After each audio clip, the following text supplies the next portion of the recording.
So, a very big welcome to everyone from Denby Dale Amateur Radio Club. My name's Nick, a G4IWO. I'm the chair of Denby Dale Radio Club, and welcome to the meeting tonight, and to a big welcome to all our club members who've come along to this meeting in the very unusual sweltering heat of the UK, given the awful weather we've had over the last few months in Britain, where I think a number of us doubted that summer was ever going to arise.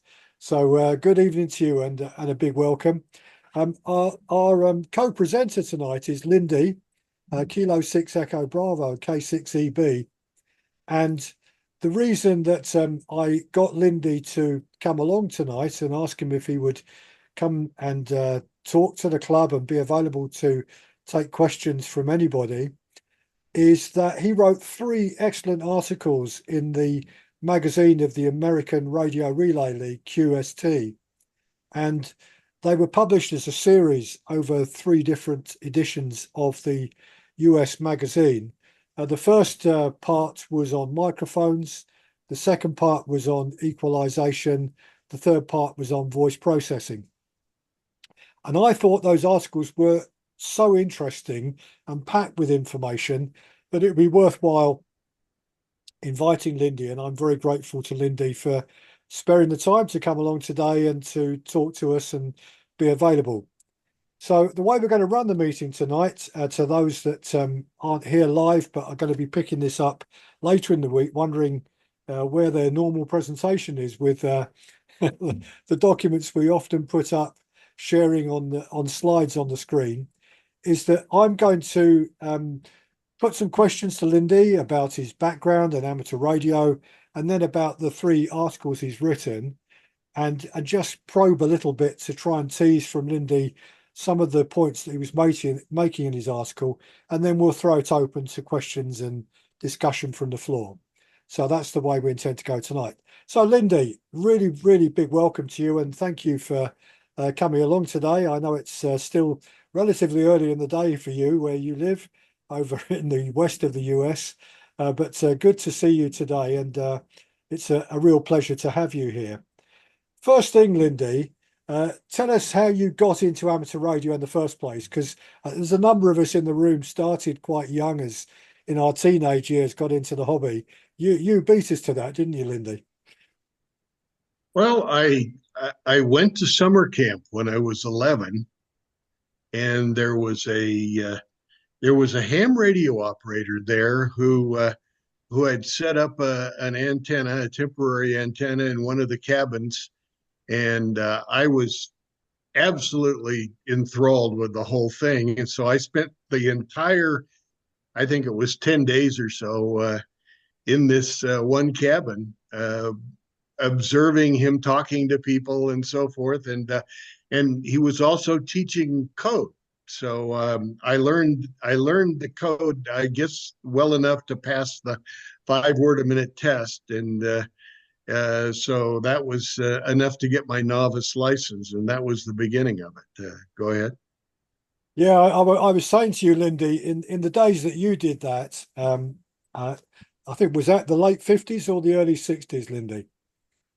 Well, let's see, it would have to be in the middle 50s, because I was born in 45, so it'd be about 50, 56, let's say. Yeah, here in the UK, when I first got interested in the hobby, we just had the first second class license in the UK. We had a full license, and to get the full license, you had to sit a City and Guilds examination, and then you had to do a 12-word-a-minute Morse test, and then you got all the privileges of the license that was available to radio amateurs in the UK. But then they introduced, I think in the 1960s, a license which restricted you to only VHF and above, and no Morse. So there was no requirement for Morse code, but you had to sit the same City and Guilds examination. And so we had 2 classes of license. We never had a novice license in this country. So it was pretty tough for young people to try and get into the hobby. And it was also tough because, as I discovered when I sat the City and Guilds to start with, at the age of 13 that I was too young to get an amateur radio license. We weren't able to even hold a license in those years. So it wasn't such a welcoming place. You were well in front of us with your novice license. It took many, many decades, Lindy, before we got what they now call the well, we had a novice license and now the foundation license here in the UK. So I think it's a great way to get into the hobby personally, as you discovered, I'm sure. But I believe, Lindy, your dad also was into the hobby, wasn't he? Well, I was the first to get into it. My father was a broadcast uh, DXer back in the 20s. When he was young, he would stay up very, very late into the night and listen to radio stations all across the country in the 20s. And he could rattle them all off to me when I was young. And he was the one that really inspired me to become enthused with radio in general. And he bought me a crystal set when I was about 5 or 6, and I took it apart and put it together a half dozen times and stretched wire all over the backyard. And all of that happened before I became a ham. I even knew about ham radio. So I guess he was the one that instilled it. But he didn't get his license till after I got my general. But it improved for you, I think, when he got his general license, or when he got his novice license. Life improved for you as an amateur radio operator, didn't it? Yes. Well, it always helps when you can get your father involved, because I went from an SX99 receiver to a 75A4 receiver at about that point. So, that helped quite a little bit. Good. And I think your dad, who first of all expressed reservations about this Morse code malarkey, discovered Morse code and really got into it, didn't he? Yeah, well, when I first started, I was strictly on code as a novice, and he said, well, if I get into this hobby, I don't think I'm going to be interested in continuing to pursue the code after I pass the test. But after he got into it as a novice and started making contacts, yeah, he still probably did about 75% of the contacts on phone, but he did continue to use code for the rest of his life. And I guess, of course, Lindy, as well, your early phone days would have been on AM, wouldn't they? Yeah, pretty much. Although my father bought me, even before he got his license, a GSB 100, which was a very early sideband transmitter that was made by Gonset. And there is a certain irony to that, because later in years, his son, Bob Gonset, became a good friend of mine who I still talk to on occasions. He was a consulting engineer in broadcasting. And his father, of course, has been gone for quite a few years, but Gonset was quite a famous name in amateur radio. Yeah, looking back to those days, Lindy, and even in the 1960s here in Britain, there were, excuse me, amateur radio operators in my local club then who were saying that single sideband was going to be the death of amateur radio, and this was absolutely awful.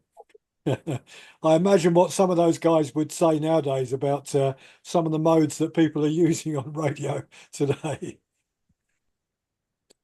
But Yeah. Lindy, I think you're like, there's a number of people in this room here tonight in this meeting who I know took up the hobby when they were quite young. And then probably when they got into the life of work and study and raising a family and so on, radio was put to one side. And I think you're in that category yourself, aren't you? Well, by the time I guess I was about a sophomore in high school, I discovered girls and a few other things that I wish I could say schoolwork, but that was never a particular fascination. But there were so many other things that I got involved in, and so by the time I got through high school or into college, I was pretty much out of the hobby. I just I guess pretty much left it for the next almost 60 years. And after I retired about 3.5 years ago or so, I got back in. Well, welcome back to the hobby, Lindy, and I'm glad you're enjoying it. And in fact, just tell us what equipment you're now using at home. Okay, well, I have currently my main rig is an FTDX 101D, a Yaesu, and I drive that into a Mercury 3 amplifier, which I run at about a kilowatt. A wonderful amplifier, by the way. I can't say enough good things about that amplifier. But anyway, and then I have two towers, two 70-foot crank up towers, one with a KT36XA on the top, and the other one with a A3 warp band 12 and 17 three element Yagi. And then on top of that, I have a vertical that's got some gain on 6 meters and 2 meters and 70 centimeters. So I pretty much cover the gamut.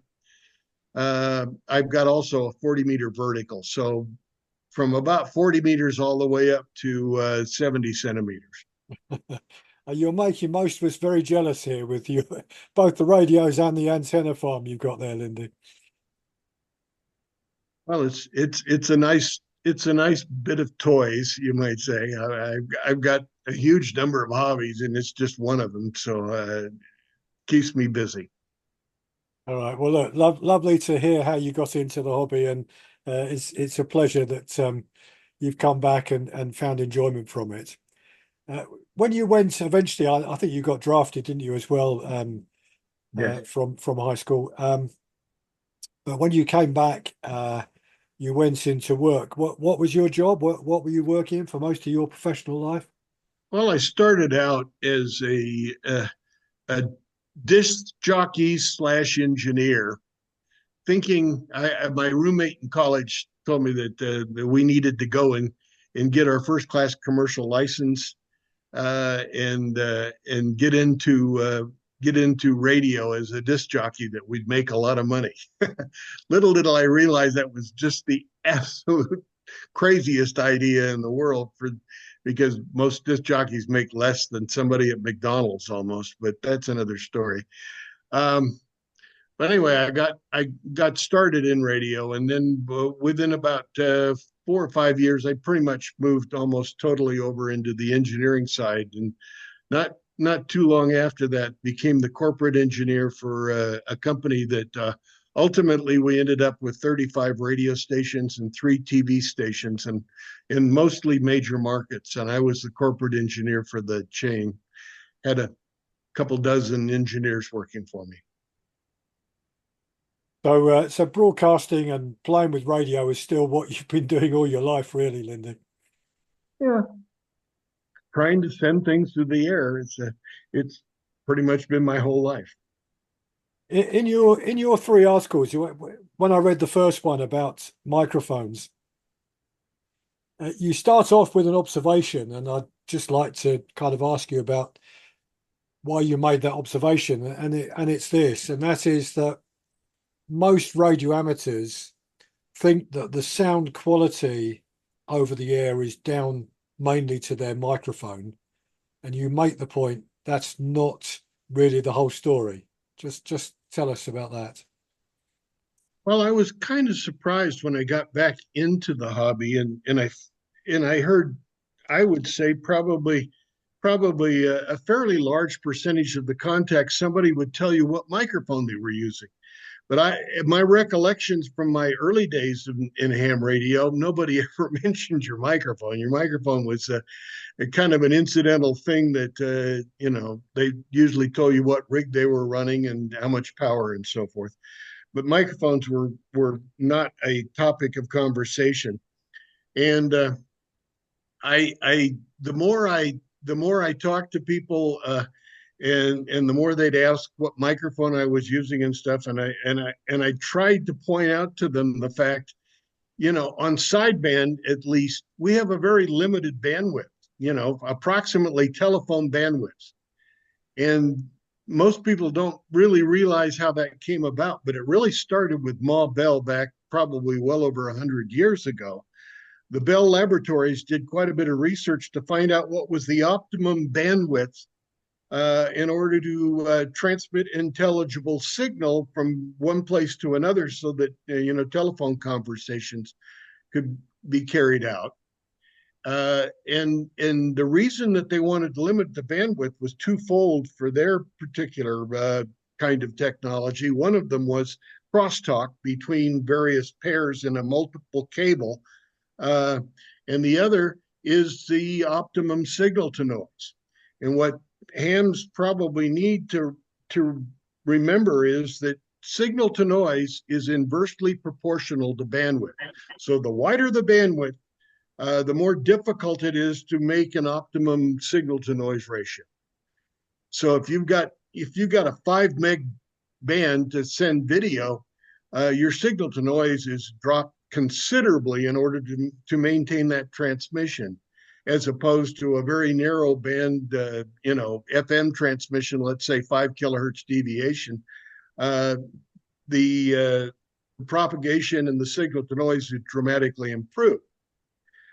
And this limited bandwidth that hams use on sideband is essentially the same as the telephone bandwidth, about 200 to 300 hertz on the bottom end. Usually goes a little lower than that, but and then up to about 3 kilohertz. But that's where it stops. And almost every decent quality microphone, probably almost anything over $100 microphone, is going to have a relatively flat band response across that bandwidth. So, one microphone or another is probably not going to make a lot of difference.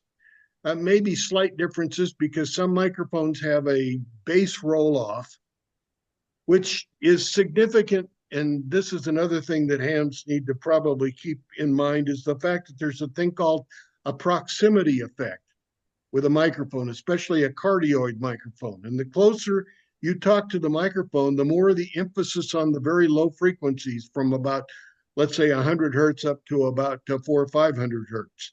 And so you get a boost on the bottom end. But the reality of it is that about 99% of the intelligibility is transmitted from about 1500 hertz to about 3 kilohertz, or actually really about 1500 to 5 kilohertz. But since we roll it off at 3, we lose part of that already. So the very important intelligibility, which means what the guy's going to hear on the other end that they can understand, is in that one portion of the spectrum.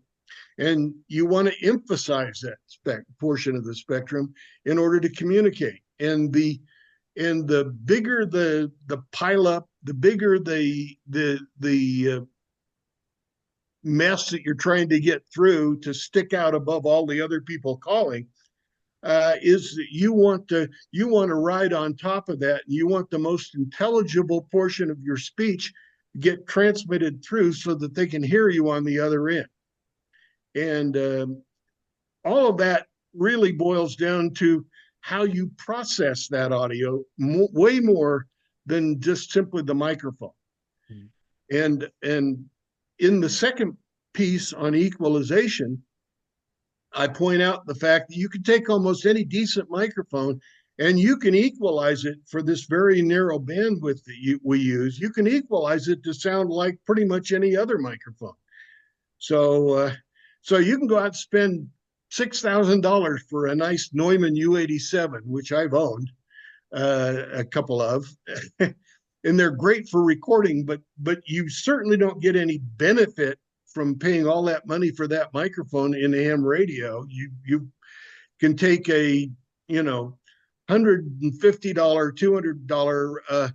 I use like an M70, which is a Yaesu microphone. It's an electric condenser microphone. So it's a self-polarizing capsule in the microphone, and it does use some amplification that comes from the rig. It is powered by the rig. But the reality of it is that microphone has got a tremendously wide frequency response, way, way beyond what the ham's transmitting.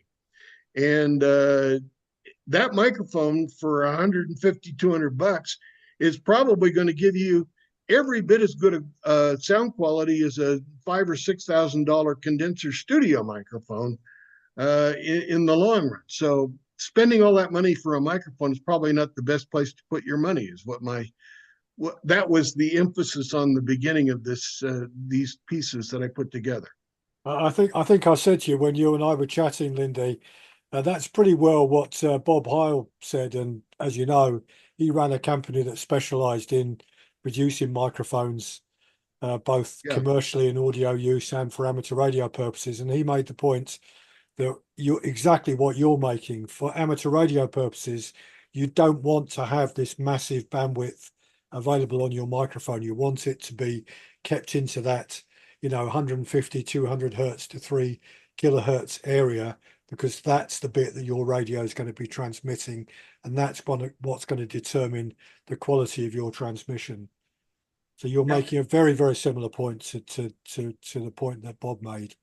Well, the reality is it doesn't hurt to have that extended bandwidth from the microphone because it gets rolled off by the time it gets put into the rig. Yeah. Yeah.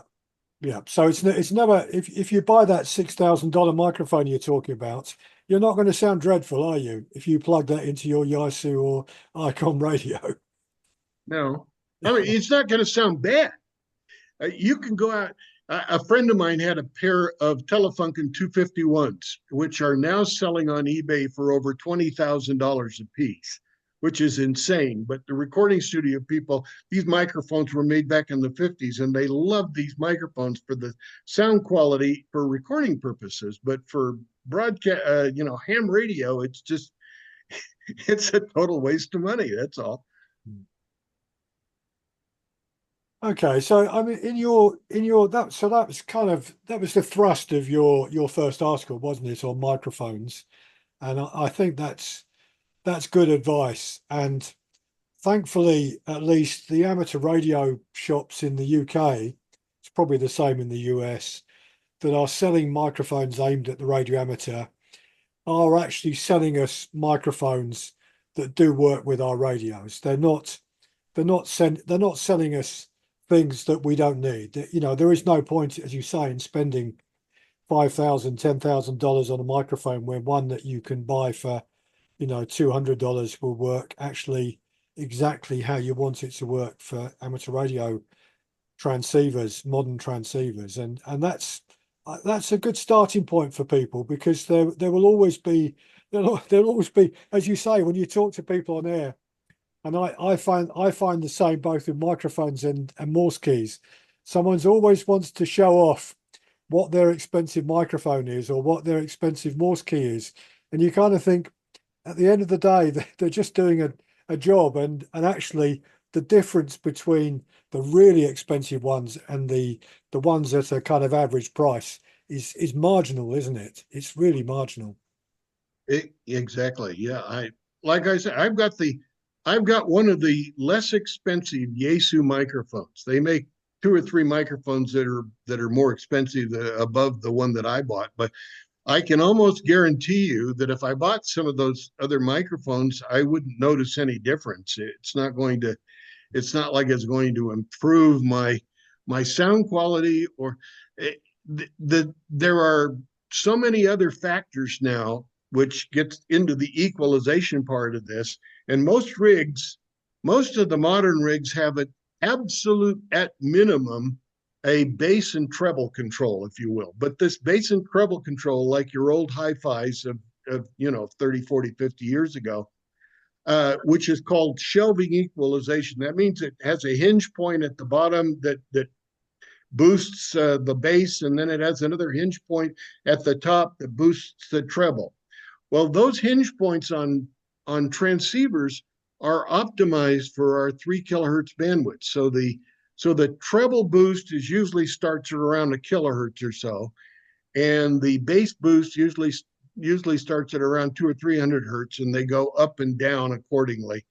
But like I mentioned a little earlier, is that I don't think you want to emphasize the bottom end. If anything, almost everybody's microphones that sounds good on the air are going to actually roll the bottom end off a little bit and actually attenuate the low frequencies to some degree.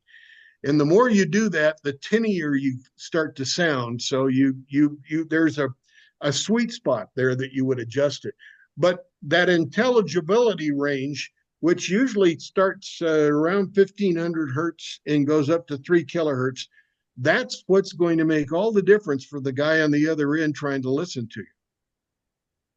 Yeah, I mean, it's, as you said, the modern radios. I mean, my HF radio is the Icon 7300 that I've had for the last 7 or 8 years when it first came out. Beautiful little radio, to be perfectly honest, in comparison to ones that I've used previously. And there you have got the ability to adjust, as you say, the bass and treble inside it. So there is some equalization on transmit and on receive. But some of the more modern radios, I mean, the Elecraft K4 transceiver has this beautiful graphic equalizer in it, and you can really go down and do what you were just talking about, and you can emphasize those frequencies. I mean, I think in the Elecraft you can kind of emphasize the ones at 1200, 1600, 2500 hertz, and you can boost those and bring down the others, because it's those ones that you really want to be coming across nice and strongly to get yourself heard, isn't it? Right. Yeah. Well, now my FTDX 101D has a parametric equalizer. And I'll be quite honest with you, it's a sales gimmick more than anything else, because it's way, way more complex. Unfortunately, most hams, and I'll be honest, I don't have the golden ears. I've known many sound recording engineers, and some of those guys are amazing at what they know about sound and how to adjust, every little piece of that sound quality coming in their mixing console if they're making a recording or something. But that's not mine. My ears just don't do that, and I don't pretend to have that kind of expertise. But using a parametric can, if properly adjusted, can make virtually any microphone sound exactly like any other microphone over ham radio. I mean, you literally can tweak everything until you get it exactly the way you want.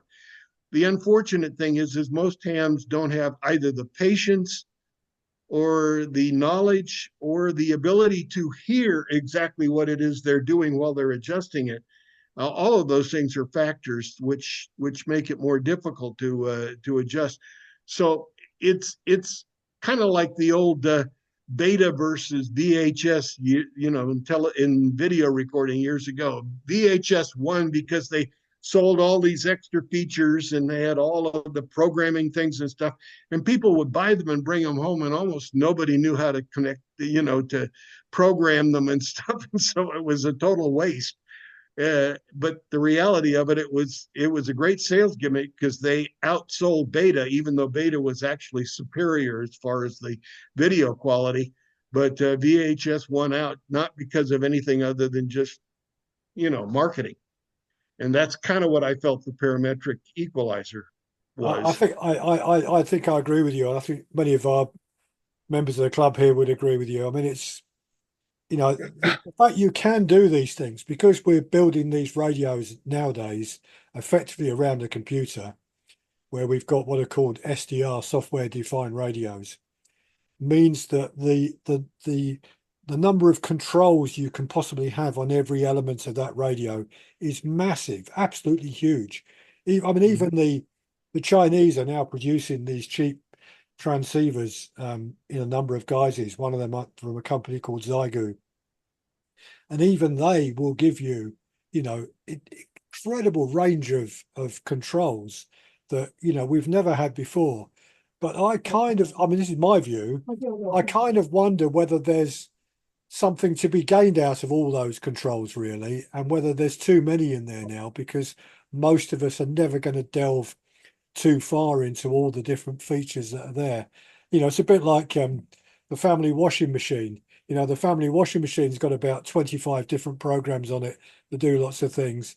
And you can be guaranteed that most people shoving stuff into their washing machine are using 2 or 3 different features of it, not all the 25 that every one of these has got. And there is a slight danger with modern radio and the introduction of the computer into the way the radios are working, is that we make too many features that don't actually really add anything to the end product. But maybe that's an old-fashioned view. I don't know, but it's certainly one I'm sure we all recognise. I think you're right. I think that you want to give hams the functionality that they're looking for to make the optimum improvements to the transmission or the reception or whatever it is they're trying to accomplish. But if you make it so complicated that most hams really can't avail themselves of it, I think you've defeated the purpose. And I think that's kind of where we are with a lot of things, I'm afraid. Yeah, I think that's right. And I think, I mean, I suppose, I mean, the other side of that equation is, I guess there are hams around who just love those features, understand Mm-hmm. them, and enjoy using all those different features. And if that's what they enjoy, and those features can be built into these radios without any real extra cost in terms of the production of them, then that's great news for everybody, really, because it means that there's something for everyone in the radio they've got there. People are doing different things with the same radio, and I guess that's the case about our hobby, isn't it, Lindy? That the hobby is now much broader than it was when you came into it in the 50s, or those of us in the room here in the 60s, 70s, and later. There are so many different areas that you can go into in the hobby that we were never able to do previously, which mean that there are people who just love all that stuff that's there and make use of it. And I think that's great. But I think there's a word of caution from you that I'm hearing in what you're saying there to the ordinary radio amateur. Just be careful when you're tweaking these things. If you've got your FTDX 101D with the parametric equalizer in it, just be careful what you're fiddling with there, because you might make the sound not as good as you wanted it to be. Well, we've all heard misadjusted equalization. Probably even the more disturbing, which is the last part of this 3-part series, is the processing. We've all heard people who misadjust their compression. Uh, overly compressed without any gating or downward expansion can be even more disturbing.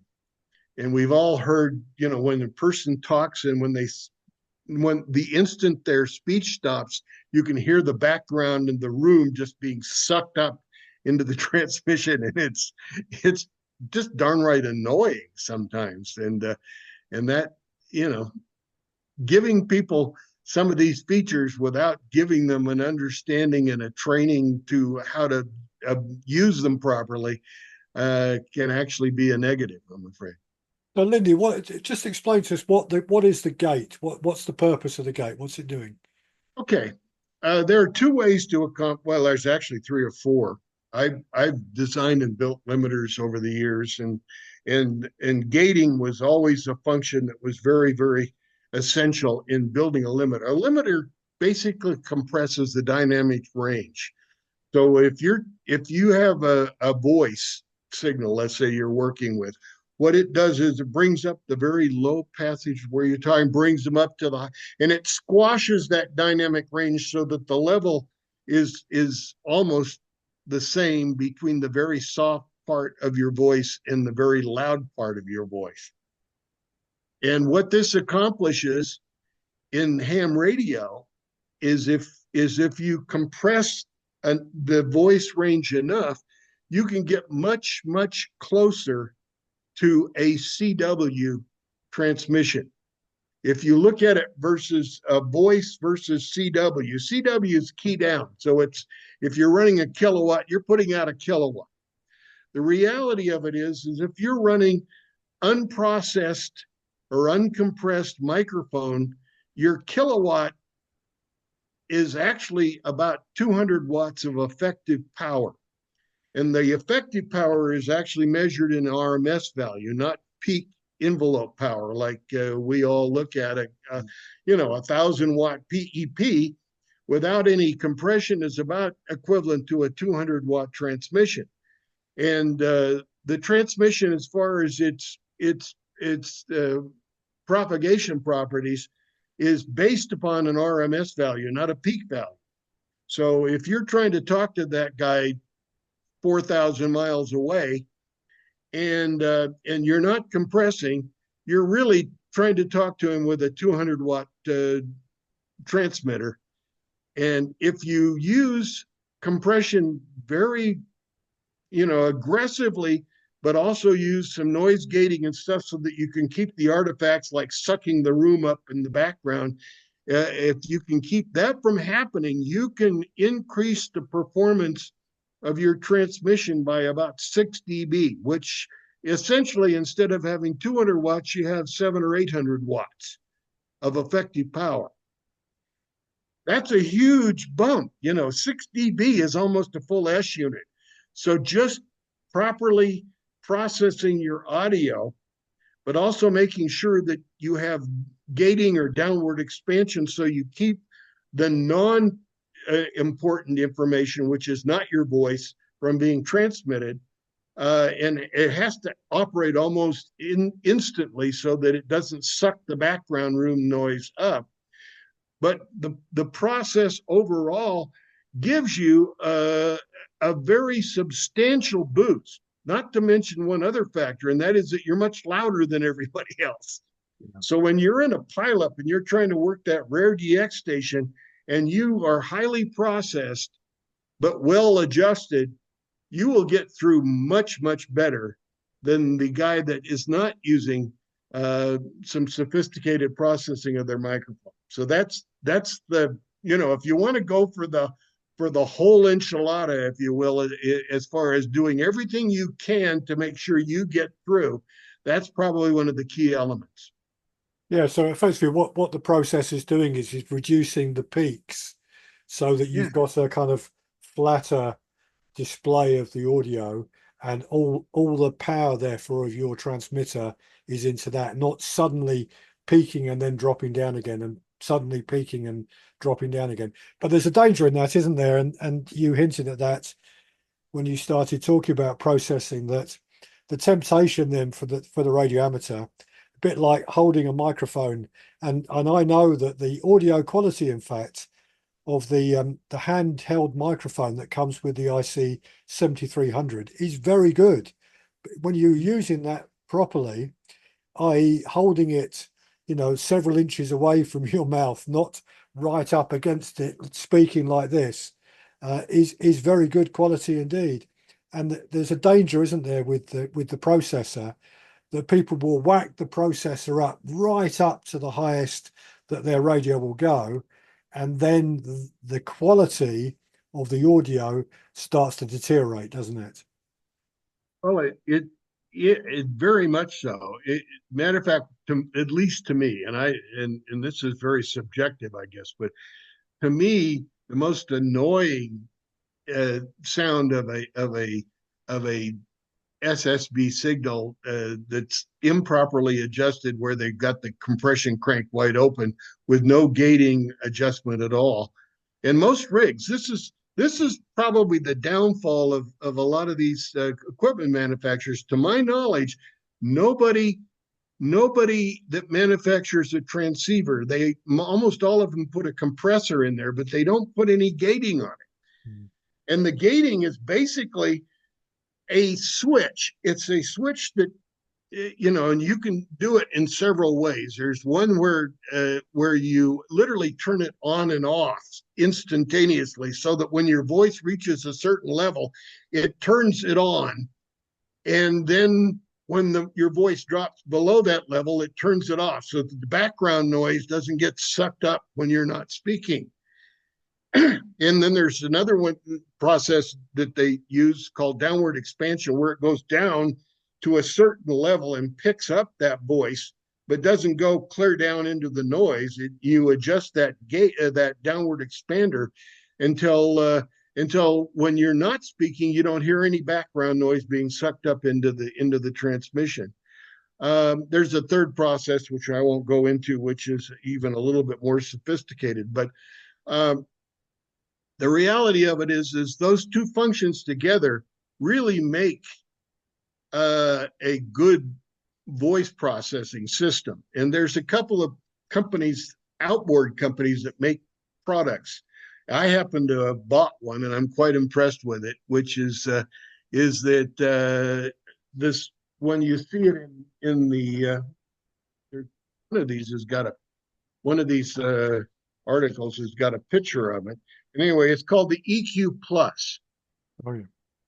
By there's a guy named Julian that lives back on the East Coast in the States that manufactures this box, and he's done a very good job of designing and building it. It's got just a limited bass and treble control for equalization, but it's more than enough to be effective.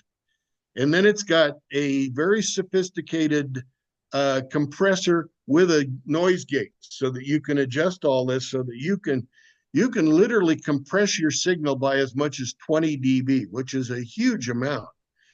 And that would, in effect, give you as much as probably close to an S unit improvement, plus make you much louder in a pileup. And the combination of the two gives you quite a head start if you're trying to work that rare DX.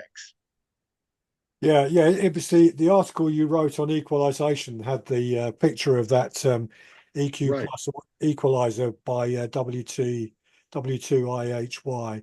I think we can get that in the UK, and there are similar ones I know that are on the UK radio market.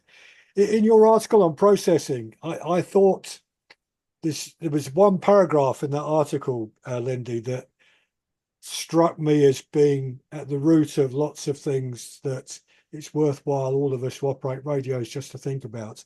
You made the point that 100-watt radio using uncompressed single sideband is actually only got an RMS output of about 20 watts.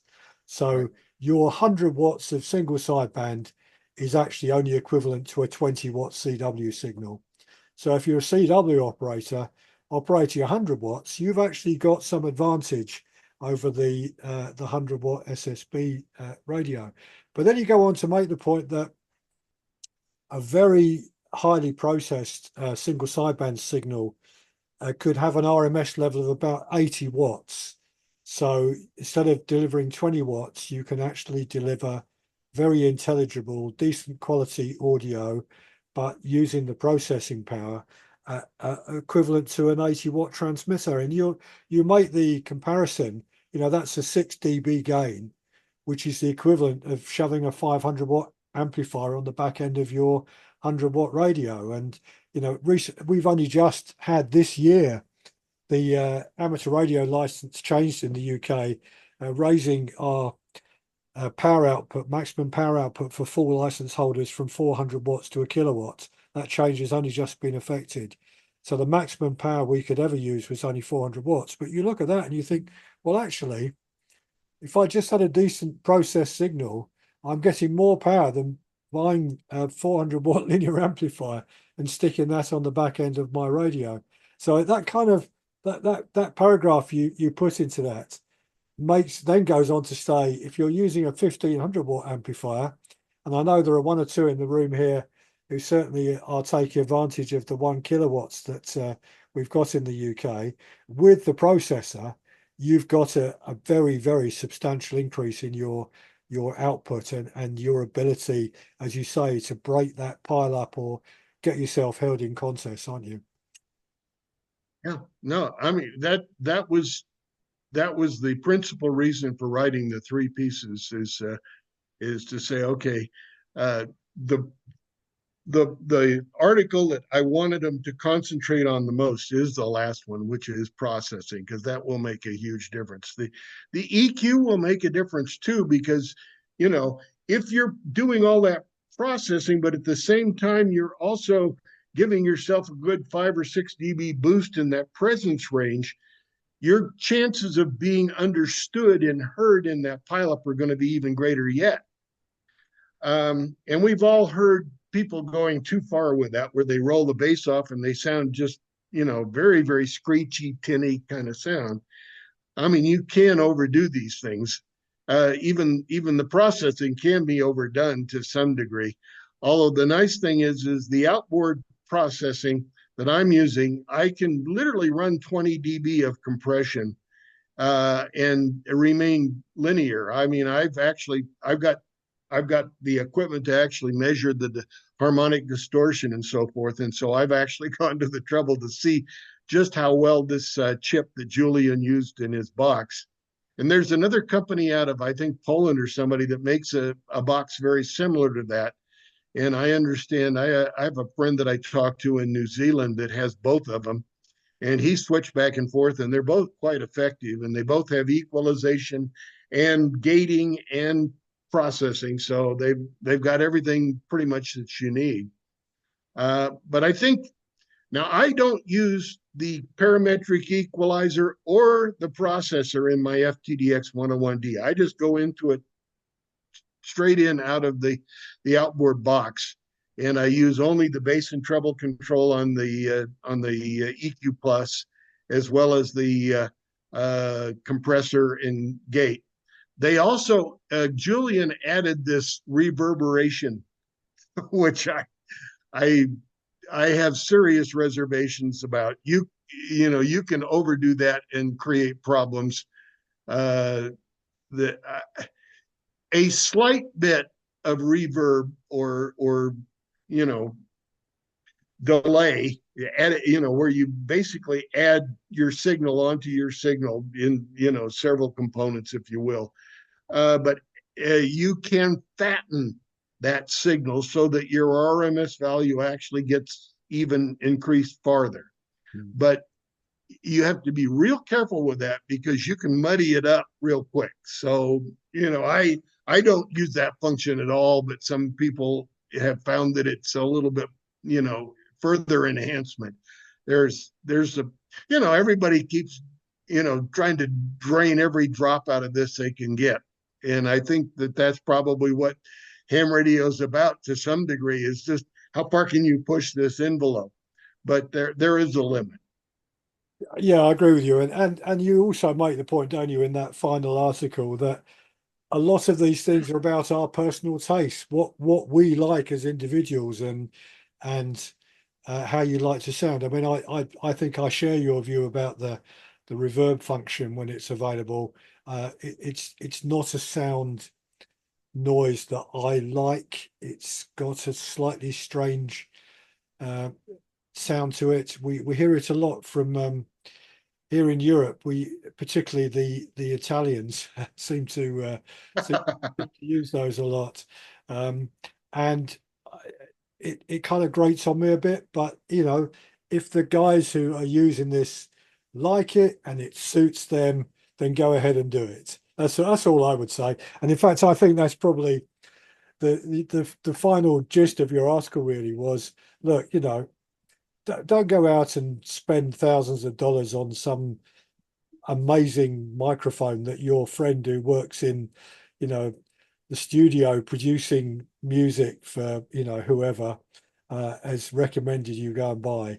But, have a look at the equalization and processing equipment that's available as an add-on to your radio, and have a look at that if you do want to invest some money. And I think that's the gist of your advice, isn't it, Lindy? Yeah, that's the most bang for the buck. The bottom line is we're almost all of us to some degree have limited budgets, and you want to get the most for what you're spending, and I personally am quite happy with that W2IHY box that I bought. Now they also make a graphic equalizer that's got about 5 or 6 controls across our narrow bandwidth for sideband, and it's got a gate built into it as well. And it probably is a further enhancement. Do I think that I personally don't own one, and I'm not spending the money for one. I've had numerous conversations with Julius. Matter of fact, he and I talked about my article, and I haven't spoken with him in a while. I'm kind of curious to see if anybody has called and ordered his product based upon my article. But and I have no interests in anybody else's sales of their equipment, but I personally feel that he's done a tremendous service for ham radio with his EQ Plus box. It really is very effective. It's very clean. I mean, you literally can fully compress 20 dB, and if it's properly adjusted, you will not see any clipping distortion or any harmonic distortion that's added to the sound. And with the proper adjustment of the downward expander, you can keep it from sucking the room noise up completely. So using it that way, and then just the simple bass and treble control on it is more than enough, in my estimation, to make you sound good and make you very, very competitive. Yeah, interestingly, Lindy, just finish on this point. The in Zoom that we're using here tonight, they've got controls in it on the audio that enable you to have different responses on the audio. So one of them is stripping out the background noise, stopping that background noise coming into it. So I guess that's almost certainly is using some processing power in the computer to enable that function to actually work. And it does work. It does stop, noises. I mean, I can hear occasional things in the background in the house here, but I'm sure no one else does hear them because that feature inside this computer program is stripping that out. So yeah, I can see the purpose of it in amateur radio terms. Lindy, that was absolutely fascinating, and thank you for answering those questions and explaining things as well as you did. What I'm going to do is just knock myself off the spotlight and open the meeting room up now. So who has got a question or comment they would like to put to Lindy about what he's talked about tonight? Yeah, Gerald first and then Ken. Go ahead, Gerald. Okay, thank you. Yes. Lindy, thank you very much. That was really interesting. I started about the same time as you on a crystal set as well, and worked my way up. But I regretted a bit when we lost AM, because the audio quality on AM was much nicer to listen to than sideband. But then later, of course, I wanted to get the DX, so I went onto a sideband rig and used not a compressor, but a RF clipper, and that seemed to work okay. I just wanted your comments on those if you could, and because it's another alternative to compression, and that certainly did okay. Anyway, back to you. Well, the RF compressors, I haven't personally utilized one and physically, had it in front of me, but I've talked to people that are using them, and they are quite effective. They just use a slightly different technique. They basically convert the audio to RF, and then they use a process in the RF envelope itself to clip the audio. And then they use basically a low-pass filter to roll off the distortion products, because distortion is literally multiples of the fundamental. And in this case, you've got all these different fundamentals within that 3 kilohertz bandwidth, but they roll everything off above, let's say, 3 kilohertz, and then they reinsert that audio back into the transmission system. It's just another way of doing it. I personally like to stay in the audio analog domain myself, although there's digital processing. I know in broadcasting, we went over to digital processing in the early 90s, and AM and FM radio stations are all basically digitally processed. And now a lot of them are transmitted digitally as well. But almost all of the processing functions take place in the digital domain. They still do essentially the same things. They just do them in a little more precise way digitally than they were doing them previously in the analog domain. It's just another means of accomplishing essentially what we were talking about, and that is bringing your voice component, compressing it to a point where it's much closer to a continuous wave. However you accomplish that, the ultimate goal is achieved in essentially the same way. Thank you. Does that answer the? Yeah, it's okay. That yes. Okay. Yeah, thank you, Gerald. Ken, you had a question.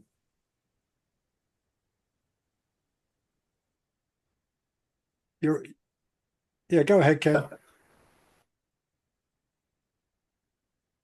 Good evening, and thanks very much, Lindy. Can you hear me?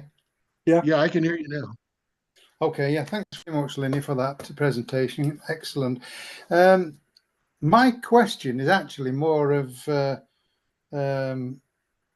just a view, personal view as well, but there's a question in it. Right, I use a very old radio. Well, I class it as old. It's an old ICOM 746. A lot of them think they're excellent old radios. Now, it does have on here some compression. However, I use various microphones. Firstly, the hand microphone that came with it, I should call it a fist microphone, is excellent. However, what I am finding is that when I use an Adonis mic, I don't know if you've heard of Adonis, but this is a compression mic which has a variable compression of 20 or 30% of audio compression. Now, obviously, I listen to my own audio through the radio on its monitor facility, and I'm very careful of the ALC and not over driving it, because obviously that's going through to an amplifier. I also use the same type of microphone on a different rig, which has got its own graphic equalizer and microphone amplification as well.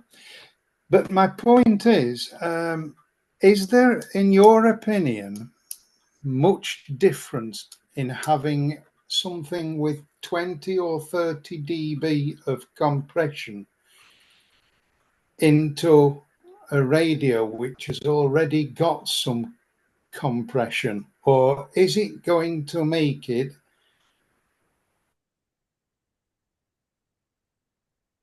I think I understand what your question is. Are you asking me about double compressing the audio? Distortion for the it's more like double compressing it. Yeah, because here's the problem with that. You can double compress, but you're going to get some artifacts from that, because part of the function of a compressor is what's called the release time. In other words, how fast that compressor, most compressors have fairly fast attack times. That means they'll respond to whatever audio is coming into it almost instantaneously. And the closer to instantaneously, the better, of course. But the release times are variable. And you need a much longer release time for low frequency information than you do for high frequency information. And if you cascade two compressors, and especially if they have release times that are adjusted differently, it's going to do some, it's hard to say exactly what kind of distortion it is, but it's going to do some things that are going to be detrimental to the sound overall. Matter of fact, I should point out one other factor here, and that is there in the article, you might notice that there is a point where I point out that using a wideband commercial processor that's used for, let's say, recording studios or broadcasting, which covers 20 hertz to 20 kilohertz, is probably, there's nothing wrong with using one of those if, and that's a big if you limit the bandwidth of your microphone to the bandwidth that you're transmitting on your ham rig, which is 200 or 300 hertz to 3 kilohertz. You want to limit it before it goes into that wideband processing system. Otherwise, there's going to be components of the audio that are outside of the bandpass of your ham rig, but are also within the limiting factors within this wideband processor. So the processor is going to act on things that are outside of that 3 kilohertz bandwidth. They're going to, if you've got some very high frequency information in the background, it'll respond to it, but it won't be transmitted. So you can poke holes in your audio. You can do things to your audio that are going to be detrimental to your audio. And even though they're not being transmitted, they still affect the audio's overall performance. I've heard several guys that use broadcast compressors, very wideband broadcast compressors on their audio chain. But they also have quiet ham shacks. They don't have a lot of fan noise and other things in the background. And they're also, at least one of them I know is a broadcast engineer, understood, because he and I had the discussion about this. He understood the problem, but his ham shack is quiet. So therefore, the problem is minimized or non-existent. So you can use a wider band processing like some of these commercial broadcast limiters and so forth, but it does require at least some attention in that area. I hope that gives you some clarification on that. Yes, it does. And I was about to mention to you, because there's a couple of parts to this question, to this comment, and that is that yes, I have a fan on the amplifiers. We have fan on both of them, and I've got the power supply fan going. It's a linear power supply, so it's starting to pick up. It will pick up noise anyway. You can hear a pin drop with this microphone, so that is another part of it that you've got to consider. But with older radios, you can't vary the bandwidth without taking the top off the radio and delving into it, and I think you can do with more modern transceivers. You can alter the bandwidth anyway, and a lot of them have got scopes on so that you can adjust it. So that was another comment. There is a station, I don't want to give his call sign out, but it's a Golf Whiskey 4, who comes on 4 meters, on 40 meters every evening. Is one of the most powerful signals in the UK, and he runs 800 watts to a dipole at 100 foot above ground, and he's using what you described as a studio type of equalizer. And the audio, now this is my comment from my personal view, I can't, almost, it's intelligible, because I can't work out whether he's on upper sideband or lower sideband. He can be that wide, and almost you may as well be listening to the BBC World Service. It's almost that bassy. And I like the guy, but I don't like going on and talking to him, because I'm encouraging him when he's doing this. And sometimes he is very, very wide. And that's my thoughts on that part of it as well. There is also a microphone on the market which is very cheap and which I find fantastic. And it's a hand microphone. I don't know if you've heard of it, called an Astatic, Astatic, Astatic and the letter D. And it's described as an electret type ceramic power microphone. But for £50 or about $80, it's an incredible microphone. I've never heard quality like it. Equal to these Heil head devices and gold line microphones. I don't know whether you've heard of that one, but maybe you might want to look at it. It's called an Astatic and the letter D to follow it. That's just information that I've picked up. I think that's about covered the points that I have wrote down.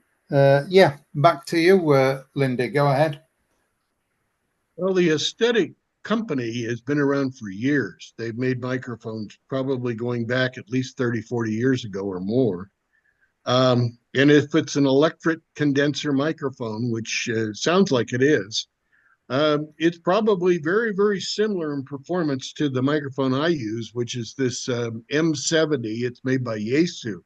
It's their bottom of the line microphone with the push to talk button built right on it and everything. It's I'm quite happy with it, and it's not their most expensive by far. But you know, all of these electric condensers are going to have very, very good frequency response all the way across the 200 or 300 hertz up to a 3 kilohertz. They're all going to be very flat, and most of them have a switch on the bottom that will do a bass roll off so that you can basically reduce the proximity effect, which makes your voice sound boomy or whatever.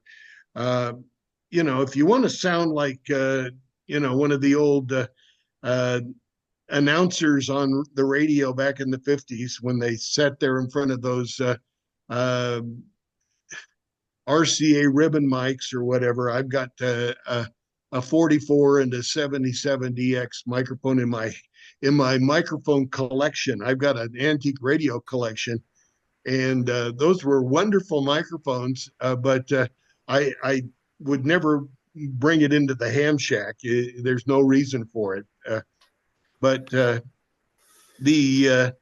any electric condenser microphone, which by nature is going to be very flat response first off, it's also going to be very sensitive. It'll pick up a mouse in the corner, if you will, and that can be a downside almost to some degree, especially if you got a lot of fan noise or whatever in the shack. It will pick up all of that, which will affect the audio chain to some degree. But it'll also give you a good flat response to start with. And then if you have any EQ adjustments, either in the rig or outboard, you can make that microphone sound very good. One thing I might point out too, and that is we haven't discussed this, but there's a couple of other factors that are involved. One of them is balanced versus unbalanced. In most cases with ham radio, this doesn't become an issue because running an unbalanced line for 8 to 10 feet is going to be inconsequential within the 3 kilohertz bandwidth. But if you were running a long line of 30, 40, 50 feet, trying to run an unbalanced line, the capacitive effect of the cable itself is going to roll the high frequencies off to some degree. That's why almost all broadcast and recording studio equipment is balanced. The other factor is the input impedance of the rig itself. Most of the current rigs have a reasonably low input impedance, usually around 5 to 10 kilohertz, or 5 to 10 thousand ohms. I'm sorry, getting my brain confused here. But anyway, you're going to have an input impedance of about 5 to 10,000 ohms or less. And some of the very, very older microphones, like the D104 and some of those microphones that were very popular back in the 60s, I have one in my collection, but I don't use it either, is it has a very high output impedance. And taking a high output impedance of like a 100K or more, and then going into a lower input impedance on some of the newer solid state rigs will also roll the highs off. So that's kind of a no-no. Unless you use a transformer to match the impedance, you probably want to be a little bit more careful how you do that. Now, some of those, like the D104, also came out with a microphone that had an actual amplifier built in, and the amplifier had a much lower output impedance, which eliminated that problem. But I just thought I'd mention that because it is something that crops up occasionally. Anyway, hope that answered some other questions. Yeah, thanks very much. Yeah, lovely. Thank you, Ken, and thanks, Lindy, for the reply. Anyone else with a question or comment to Lindy? Yes, Phil. Good evening, Lindy. I read an article a few weeks ago, I think it was in New Scientist, which rather fascinated me. This might be the future of audio processing. It said that a program has now been developed where when a microphone picks up human speech, it can reproduce the human speech and reject any background noise. This particularly interests me. I'm the same age as you, Lindy, but my hearing's not very good. I've been wearing hearing aids for 9 years. When I'm in a restaurant and I'm trying to listen to somebody talking, the background noise often sounds to be louder than the person I'm trying to listen to, and it's very frustrating. So I'm hoping when this is built into hearing aids, I'll be able to hear a lot better, and maybe at some time in the future this will be built into amateur radio transceivers, and when you're Hexwile is vacuuming the carpet at the same time as you're trying to operate, it will completely ignore the vacuum. Well, you brought up something that's very near and dear to my heart because I'm 79 years old. My ears are starting to go. Actually, my ears aren't going as much as the connection between my ear and my brain. The reality of it is what I'm finding is that I cannot pull out the wanted signal from the unwanted signal nearly as effectively as I used to be able to do. And I think this is what happens to a lot of us when we get up to this age. And it's part of the hearing degeneration, if you will, when you get older, is that if there's any kind of background noise when somebody's talking, it's much more difficult to pick out what that person is saying as compared to when you were in your 20s or 30s. And with the technology moving toward some of the new DSP technology, I'm using an outboard unit on my receiver that's made by West Mountain Radio, which is a DSP noise reduction system. And what it does, it literally is able to differentiate through the algorithms that are built into it what is noise and what is the speech component, and separate those two to a degree. It's a Band-Aid approach, and it's far from perfect, but it does enhance your ability to hear what somebody else is saying. And I imagine Bob Heil, I didn't know Bob well. I've met him at a couple of NAB conventions, but I can't honestly say that he was a friend of mine, but I had an acquaintance with him. Unfortunately, he's not with us anymore. But he would probably agree with me that the more important factor for hams is having a really good equalization, a narrowband equalization that deals with the 300 to 3000 hertz bandwidth to EQ for receiving rather than for just the microphone in transmission, in order to optimize the guy you're trying to listen to on the other end, especially if you're trying to pull him out of the noise. It could make a big difference. And I imagine some of you probably experienced what I have, and that is I sit there and fiddle with this DSP box and the EQ. It's got a very limited EQ. It's just kind of a knob that rolls off the highs or the lows depending upon where you set it. And but I will use that quite extensively. And then on my rig, I've also got this control that will actually give me a boost across the bandpass that I can further enhance the audio in a particular portion of the spectrum to help me hear better. I don't know whether that answers your question or not, though.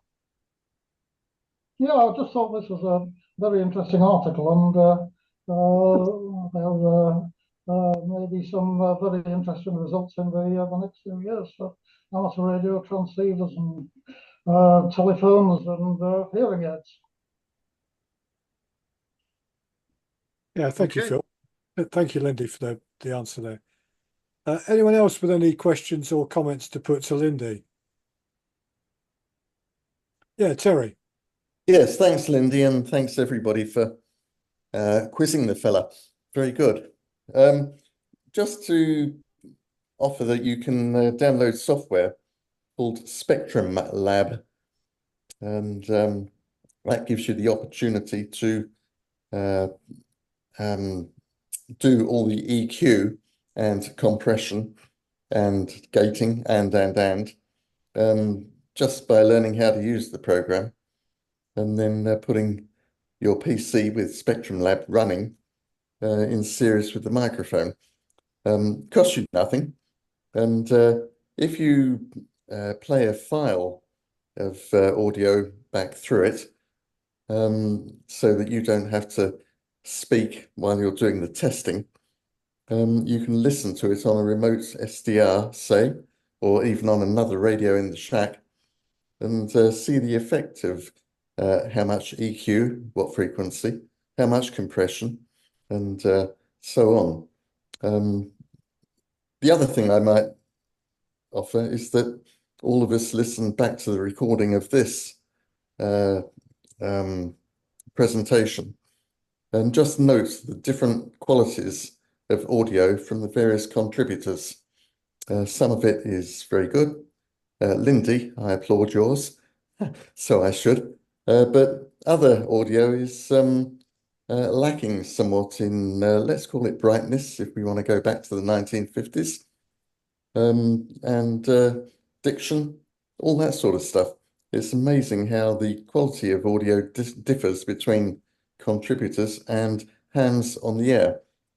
And I would also offer that maybe we should talk about these things on air rather than saying 5 and 9. I'd just offer that as my thought. Lindy, thanks ever so much, and well done on your audio. Nice. Yes, I totally agree. There's, the software options are not ones that I touched on in the article. I kind of like to have a box with knobs on it rather than trying to do it with my computer. That's probably why I don't think I will be going over to some of the software radios that are totally software, or I'd rather not try and tune my rig with my mouse. But that's just me. It has nothing to do with whether it's a good or bad idea or whatever. But I kind of prefer having a box with the knobs on it that I can still tweak. I'm an old codger that has been dragged kicking and screaming into the computer world. So that's my take. Absolutely agree. There must be a place in the market for a box with a number of knobs, let's call it 10, which interfaces with any software program like Spectrum Lab, and enables you to label the knobs according to your need. But I don't know of one. I know that there are jog wheels and tuning wheels and all that sort of stuff, but something which is just available to any program that has that facility to accept it. I find just taking that a step further, the big company that does the software radio is Flex Radio, which you operate through a computer. I find it interesting that they've had to produce kits that go alongside it, for example, with a tuning knob, because people prefer to tune a station in with twirling a knob with their fingers than doing it with a mouse or on a computer screen. So, I guess there will be, what you're saying there, Terry, is there probably will be more things like that. I mean, there are controls.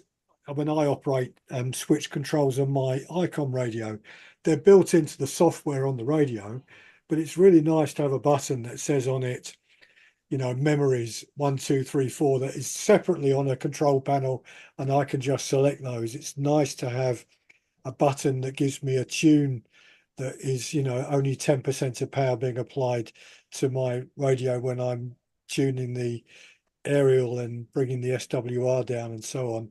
And I guess that there will always be people, won't there, Terry, who produce those little add-ons, not just for old codgers. I think I've noticed my youngest grandson, who's only 5, coming to up to 6 now, loves sitting in the shack playing with the radios, and he absolutely loves twiddling with the knobs. Absolutely loves twiddling with the knobs. That's the one thing he's utterly obsessed with. So yeah, he's used to using a tablet. He's used to controlling things on a screen. You know, he can use an iPad probably better than most people in this room. You know, he can do all those things. But actually, what fascinates him is a knob and switches. So there's still a place for it in this digital world, Terry. Don't panic. Yeah, I think you're right. And it's just a long time in coming, isn't it? Yeah. And you're right, as an audio, it's not the fault of radio hams in the room here in terms of people's audio. I remember, and we'll all, if we cast our minds back, it's probably the same in the US. At the beginning of lockdown, when people couldn't go to work and were all from home, and we would have television interviews with politicians on the news, and they would be sitting somewhere in some small room in their house or big room in their house with some awful computer with some awful inbuilt microphone inside it, and you'd hear them and you could hardly make out what they were saying. The audio quality was so poor. And in fact, there was one of, I'm not going to say who it was, there was one of the radio commentators who was often brought into TV stations to make comments on things, who worked for one of the big newspapers. I'm not going to name the newspaper. And I actually emailed the head radio engineer at that newspaper company to say, can you sort out your correspondence audio? Because he sounds as if he's sitting in the toilet talking to us, and the audio is awful. So you know, we're as bad as everyone else. You know, we make use of the equipment we've got in front of us, whether it's a laptop, a computer, a cheap microphone on a PC and so on. And I think it is probably worth investing just a little bit of time and energy to get that right. It does improve life for all of us, I think. I agree. Mm-hmm. Yep. Right. Have we got any final comments back to Lindy before we call it today? Yeah, go on, Ken. You're on mute, Ken. Just a comment about speakers, BHI speakers, West Mountain radio systems, DSPs. West Mountain radio, yeah, I know some people who've got those, and they are absolutely fantastic. Now, I have the alternative, which is BHI, and my personal opinion is that the small ones are okay, but when you get to the bigger speakers, they have got so much, well, I don't know if it's amplification in it, but you can get RF feedback into those speakers, whereas you don't get it into the CLR, those West Mountain radio devices. They just don't seem to pick up any RF. And the West Mountain radio are so good, they've put recordings on their webpage so you can listen to where you've got an ordinary speaker without any filtering, and then you use the West Mountain radio, and the difference is incredible. They're expensive because we have to import them from the United States, but they are fantastic. Okay. Yeah, sorry, go on, Andy. I was just going to comment about that. The speakers, that's another thing. I've got a friend that's about probably a mile from me, who's a ham, and he's got a pair of Polk speakers, not just one, but 2 stereo speakers on his rig, and he just thinks it's wonderful. There, once again, it's very much like the Neumann microphone versus the $5,000 microphone versus a $200 Yaesu microphone. The reality of it is you're still limited with the 3 kilohertz bandwidth, and having speakers with a wide frequency response for hi-fi purposes probably is not going to gain you anything, and it could actually enhance some of the noise, because the noise component tends to be high frequency information. And so even though your band pass is 3 kilohertz, it's not a 70 dB per octave roll off. It's much shallower. So some of the information in all the way up to 4 or 5 kilohertz will get through. And with a speaker with that added high frequency reproduction capability can actually deteriorate your signal to noise to some degree. Most of the radios, the speakers that are made for ham radio, have like I've got a Yaesu speaker, and I don't remember the model number of it, but it has both high and low frequency roll off settings that I can switch in and out on the speaker itself, which actually quite helps to some degree. So this whole equalization thing can play a part on both the transmission and reception end.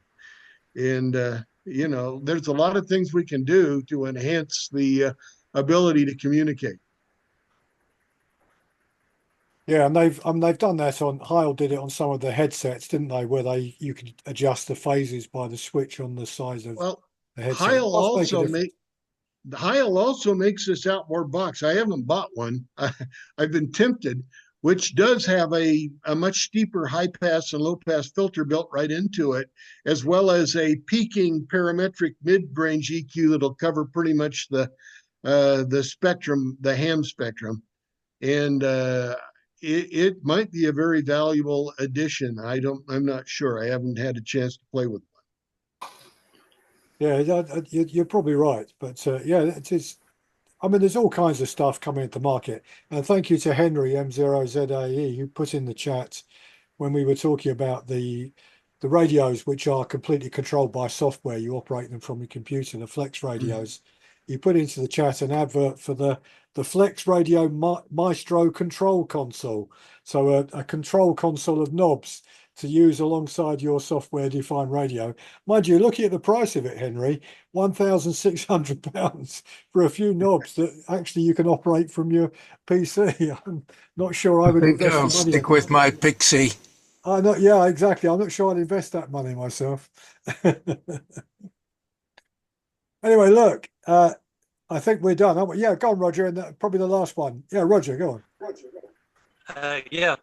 Thanks, Lindy. This is a really good discussion. I have a very cheap microphone here at the side of me. It's just off the side. Really cheap. It's not quite Yorkshire price, but it's no more than about $20. Yorkshire price is free, of course. This is about $20 microphone, USB microphone, and it has one of these switches. So it's got a normal, and then it's got a roll off. And I wondered, first of all, is there any words, or are there any words or phrases that you would recommend to test it? We've all heard testing 1, 2, 3 on, and that kind of thing. Are there any words or phrases that you would recommend? And then what I was going to do is suggest I try it on both of those settings and see if you can tell any difference. This is a USB connected microphone. It's El Cheapo, straight on the internet. So it's not off via the radio, but just for us to hear, just for anybody can hear the difference, would be interested. What words would you recommend, first of all? I have never even thought about that, let alone had an answer for you. I just carrying on conversation, probably giving your call letters and calling CQ. I do one thing that I might want to add for those of you who have the record functions on your rig, that you can actually record yourself calling CQ. I have talked to at least one person. Yeah, I'm hearing the echo coming through, but Lindy, you're on the long path, Lindy. That's why. Yeah, I guess so. I'm going clear around. But the reality is they they recorded their voice highly compressed in the recording function for calling CQ, which is the most important part of when you're trying to break through a pileup or something, or when you're calling, no, not when you're calling CQ, but when you're trying to throw your call letters into a pileup. So having that processed audio already in the computer as a digital file that you can play back actually gives you, the added advantage of breaking that pileup. Then you're not really going to have to compress your audio that much once they've heard you over the rest and picked your call letters up. You can go back to a much more normally processed sound. I have never tried it, but that seems to make a lot of sense to me, and I've talked to somebody that's actually used that. Yeah. Well, Go on, Roger. The interesting thing then is for me to try, see if you can tell the difference, or what difference you can perceive from this microphone. This is a very cheap old microphone, but it's got the switch, and I've never used it. I've just left this switch as it came and never touched it. So this is a normal setting, flat response supposedly, and I won't move position. I'll just stay here, and this is so you can just tell the difference.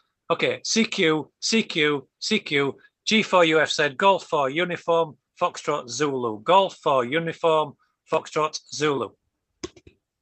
And now that's switched to the other response. So that's supposedly base roll-off. CQ, CQ, CQ, G4UFZ, Golf 4 Uniform, Foxtrot Zulu, Golf 4 Uniform, Foxtrot Zulu. I wonder what your comment is on that. Is it different? Well, I don't know about the rest of you. I didn't hear a noticeable difference there. Did anybody else notice it? Yes, I did. Yes. And the latter one, Day. the second position, Roger will get through the pileup. Yeah, the second position's obviously going to be better just because the information from about 1,000 hertz on down carries only about 5% of the intelligibility of your voice. The rest of it's all done above that. So, you want some of that there only to make you sound natural enough so that you don't sound like a mouse squeaking. But the other side of it is, the important component is above that. And so rolling that bottom off does help. Oh, that's interesting. Thank you. Yeah, they're just a demonstration. I'll listen to this back then and see what the difference is. So for myself, because it's not easy for most of us to record yourself being transmitted, and then you can get the, like say, feedback from the radio sometimes, but not all radios have that. Mine certainly doesn't. But you can from the computer, but not from the radio. Not all radios. So it'll be interesting to see the difference. So thank you. Thank you, To Roger. my ears, Roger, version 1, the one that you had as default, was clearer and better. The other one was muffled, would be overstating it, but there was certainly rounder and fluffier. Right. Well, look, can I first of all just ask people if we can show our normal appreciation to speakers. Thank you, Lindy, for a very, very interesting evening. Thank you. Thank you, gentlemen. I enjoyed being with you. Thank you very much for inviting me. Yeah. Thank you very much for coming along. It was a very, very interesting meeting and lots of really good ideas and information came across there. So, Lindy, thanks very much. Thank You're you. welcome. 73s to you.